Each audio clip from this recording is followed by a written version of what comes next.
முதல்வர் road show நடத்தும் பாதையில் சுமார் 1 கிலோமீட்டர் அளவிற்கு துணியால் மறைக்கப்பட்ட கால்வாய்கள். பொதுமக்கள் எதிர்ப்பு தெரிவித்த நிலையில் அந்த துணிகள் அகற்றப்பட்டிருக்கிறது. அண்மை செய்தியாக பார்த்து வருகிறோம். இதுகுறித்தான முழுமையான விவரங்களுடன் செய்தியாளர் அருண் இணைப்பில் இருக்கிறார். வணக்கம் அருண், விவரங்கள் என்ன பதிவு செய்யுங்க.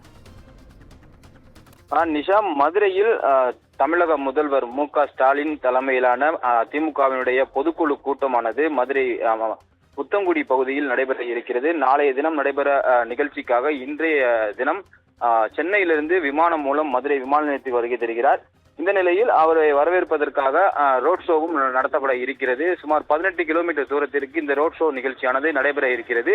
மதுரை விமான நிலையத்திலிருந்து பெருங்குடி, வெள்ளாபுரம், அதேபோல ஜெய்ஹிந்த்புரம், ஜெயவலாஸ் மற்றும் ஜீவா நகர் உள்ளிட்ட பகுதிகள் வழியாக பழங்கானத்தம் வழியாக அவர் முன்னாள் மதுரையினுடைய மேயராக இருக்கக்கூடிய முத்துவின் சிலையை திறந்து வைத்து சர்க்கிட் ஹவுஸில் தங்க இருக்கிறார்.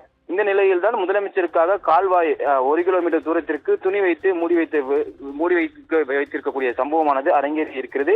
மேலும் பொதுமக்கள் அதிருப்தி தெரிவித்திருக்கிறார்கள். விடுதலை சிறுத்தை கட்சி பல பதாகைகளை மறைத்து திரைச்சிலைகள் கட்டப்பட்டதால் அந்த சர்ச்சையானது எழுந்த நிலையில் பொதுமக்கள் தொடர்ச்சியாக எதிர்ப்பு தெரிவித்திருக்கிறார்கள்.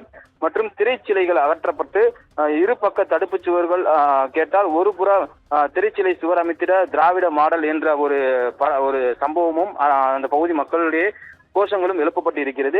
மதுரை மாநகர் வடக்கு சட்டமன்ற தொகுதிக்குட்பட்ட பகுதியில் பந்தக்குடி பகுதியானது அமைந்திருக்கிறது. இந்த பகுதியில் பந்தல்குடி கால்வாயை ஒட்டி முதலமைச்சரின் வருகைக்காக முதலமைச்சர் பார்வையில் இந்த கழிவுநீர் கால்வாய் பார்வையில் பட்டுவிடக்கூடாது என்பதற்காக இந்த ஏற்பாடானது செய்யப்பட்டிருக்கிறது. சுமார் 1 கிலோமீட்டர் தூரத்திற்கு கால்வாயை சுற்றி திரைச்சிலைகள் வைத்து அந்த கால்வாய் முழுவதுமாக அடைக்கப்பட்டு இருக்கிறது.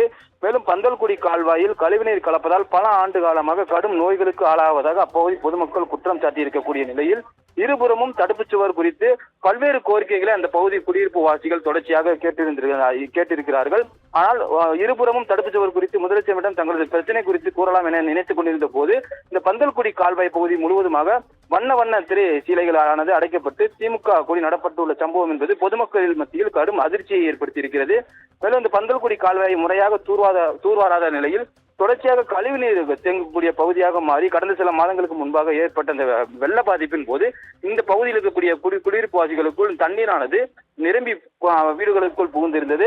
அதே பகுதி தற்போது திரைச்சீலைகள் வைத்து மூடப்பட்ட சம்பவம் என்பது அந்த பகுதி பொதுமக்களிடையே கொந்தளிப்பை ஏற்படுத்தி தொடர்ச்சியாக அரசு இருக்கும் அதிகாரிகளிடையே வாக்குவாதமானது நிலவியதால் தமிழக அரசிற்கு எதிராக அந்த பகுதி மக்கள் தொடர்ச்சியாக கேள்விகளும் அதேபோல எதிர்ப்புகளும் தெரிவித்ததால் இந்த திரைச்சீலைகள் தற்போது வேகமாக அகற்றப்பட்டு வருகிறது. நிஷா,